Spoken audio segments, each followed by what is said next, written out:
You're watching CBS 8 Mornings at 6. Good morning, everyone, and thanks for joining us here at 6 a.m. on this Friday. I'm Chris Groh. And I'm Neda Iranpour. So glad you're with us. And you may notice it feels a little fresher outside. A little wet. Yeah, a little wet out there. Meteorologist Evan Irani joining us. Was it that much? It was a few hundredths of an inch. It was enough to wet the roads, as we say. I mean, I think that for San Diegans, anything is something, right? You know, it's like when we even get 1/100th of an inch, having to turn on the windshield wipers, period, is momentous in San Diego, especially over the last 3 months where we have been very, very light on precipitation. We have had one of the most mild falls we've seen in recent history. When we look at rain totals from last night, really yesterday afternoon into the evening, this is what we came in with. 8/100ths of an inch in San Onofre, 6/100ths in Fallbrook, a little bit lighter in Santee and La Mesa, for example. All those showers have essentially come to a halt now, and we shift our attention to what's happening along the coast. That is king tides that we're going to be watching for back this morning. So you can expect to see some very high tide. That is thanks to the astronomical pull of the moon from today through the upcoming weekend. CBS 8's Regina Ureta is live in Ocean Beach. She has more on how the city of San Diego is preparing for the possibility of minor coastal flooding in the area. Regina? Yeah, good morning, Evan. And that's why the city has already done such great work to kind of prevent that from happening. We see the sandberms right behind me, the waves just getting so close to that. And at one point, it could easily go over the wall. So that's what they want to prevent so it doesn't impact certain businesses here in Ocean Beach and other coastal areas. But to talk a little bit more of the work that's already been done, we have Jose here with the city. Jose, good morning. I'm glad you're talking to us. I mean, walk me through just, some of the sandberms that they've already placed to avoid any impacts from happening. Exactly. As you can see behind us, the waves are starting to inch closer and closer, even from the last time we spoke. And, they're called king tides for a reason because they can create a royal mess here on the waterfront.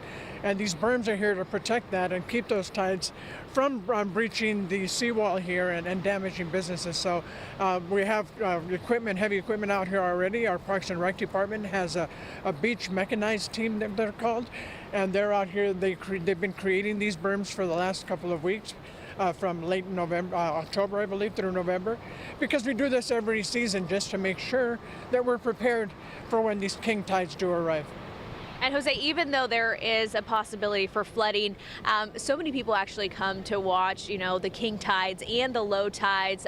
What can we tell residents who might be coming here, just what they should look out for? And you're right, they're very cool to watch, especially once they get to their peak here in about an hour or so. But as we mentioned, they're very powerful. Look at the damage the waves do to the pier behind us, so that's just a stark reminder of just how powerful these waves can get.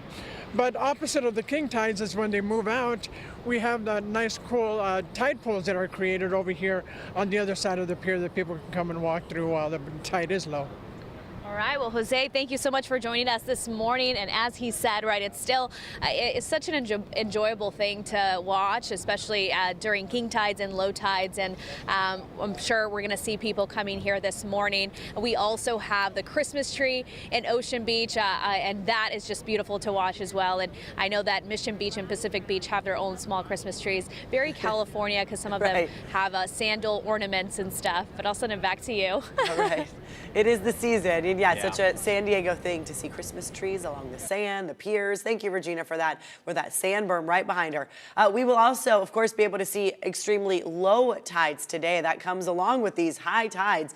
And it's the best time to explore the tide pools. So you can see sea life that's typically covered by water, walk on rocks that you would normally not see. But of course, step carefully. Be very gentle while touching marine life. In fact, experts say, imagine you're touching your own eyeball. That's how gentle you have to touch, or don't at all. Of course, don't litter and only take pictures. Don't collect any natural items like shells or rocks. Don't take hermit crabs home with you. Today's low tide is about 2 p.m. and we will check in with Evan for more on the beach conditions here in just a few minutes. And now to other headlines here locally. This morning, the San Diego Sheriff's Office is investigating the death of a 29-year-old woman in Descanso. On Wednesday, deputies received a call about a body found near the intersection of State Route 79 and Wildwood Glen Lane. Here it is on the map. The Sheriff's Office says there were no immediate signs of foul play. The cause and manner of death still under investigation. Please call Crime Stoppers if you have any information.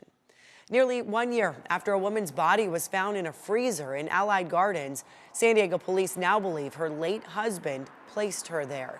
Police say 81-year-old Mary Haxby Jones may have been missing or dead for up to 9 years. An autopsy found no definitive cause of death.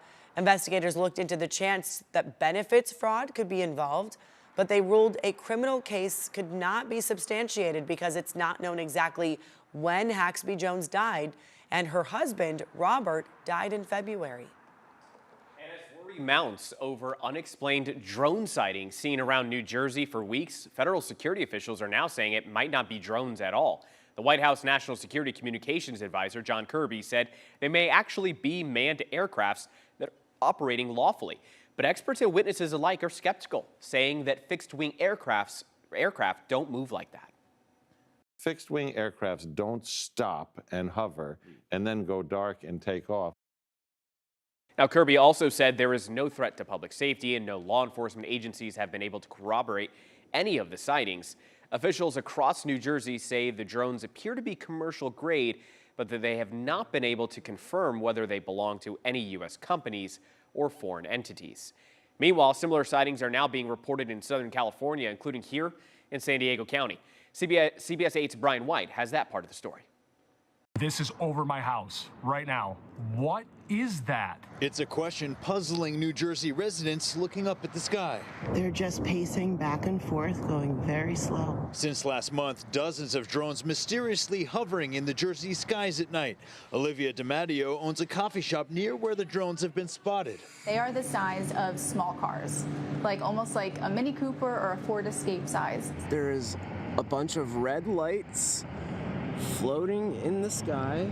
This video was taken by archaeologist Colin Rambo a couple weeks ago in Lemon Grove. I was driving down the street, just right down the street from my house here, and I pulled my car over because I saw what looked like a fleet of glowing red orbs. Last night, someone called our CBS 8 newsroom with reports of a large drone sighting above the SR 125 freeway. There are drones all over the sky. And this video was taken 3 nights ago in Temecula.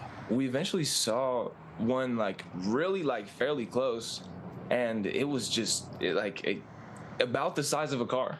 We were at some points right under them, and there was no noise at all. Music artist and producer It's Nomad Music said these didn't seem like regular planes or helicopters. They'll be going just straight one direction, and then all of a sudden they'll just zag and then keep going or turn around, or they just break really quick. I reached out to the Riverside County Sheriff's Office. They confirmed the drones were not law enforcement's, and a spokesperson for Camp Pendleton told me they're aware of recent drone activity in surrounding communities, but that, quote, no military unmanned aerial systems training or activity has occurred during the time or place in question.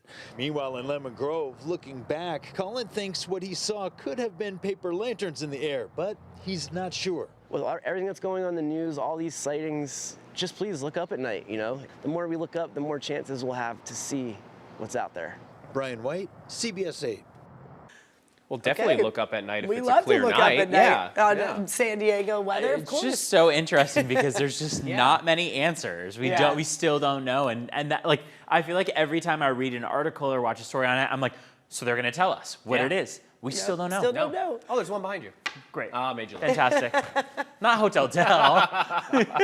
That's risky. That's risky. Take a look at what we have here. This is the view from Coronado as we kick off your Friday morning. Plenty of lights out there. None are drones as far as we're aware.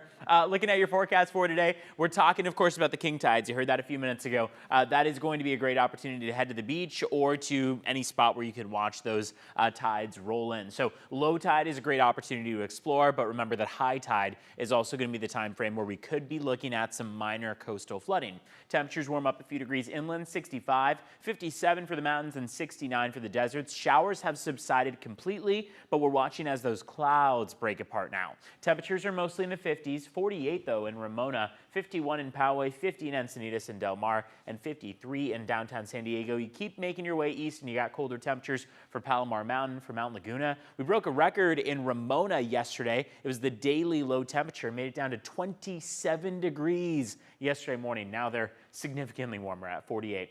Winds are dying down too. So you might remember that wind advisory that was in effect over the mountains and deserts. That expired at midnight, and now we're watching as your wind gusts and sustained speeds continue to die down over the course of the day. 5-day forecast points to a general warming trend. Now, over the course of the weekend, we're not going to feel it all that much, upper 60s, but then when we break into the low 70s, that's really when we got something to talk about. That's going to be a ridge of high pressure overhead, nice warm temperatures. 72 could climb to the upper 70s by the time we get to Wednesday, Thursday of next week. Let's take a look at your drive times outside, see how the roads are looking so far.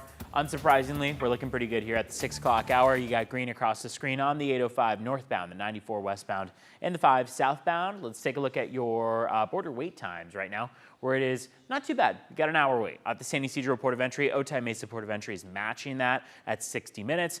We've seen at times this climb upwards of 2 hours, so while it will still take you an hour, it's a bit quicker than other times this week.